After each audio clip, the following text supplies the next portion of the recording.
Goeiemôre, Dok Wetwas praat. Vanoggend doen ek 'n openbare bekentenis. As daar nou een ding is wat ek nie ordentlik kan doen nie, is dit om netjies te skryf. Ek kan verseker nie mooi skryf nie. Ek het al probeer en dan vat ek tyd maar nee, dit gebeur nie. Maar ek wil vir u sê hy het sy voordele en hy het sy nadele. Ek onthou die tyd met my studies.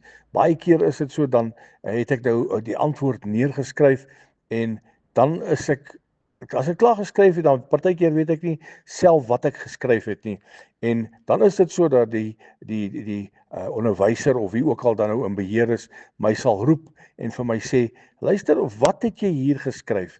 Jy sien, nou het ek twee keuses en nou het ek intussen die regte antwoord gekry en nou kan ek vir hom die regte antwoord gee, wat heeltemal oneties is natuurlik, of ek kan vir hom sê, man meneer, ek het eintlik dit geskryf en dan word dit verkeerd gemerk.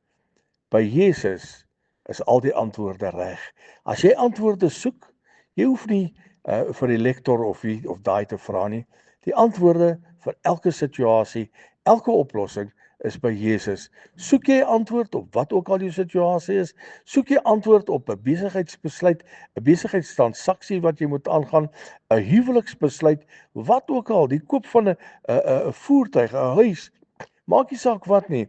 As jy antwoorde soek, die antwoorde is opgesluit by Jesus. En daar's nie onduidelikheid soos my handskrif nie.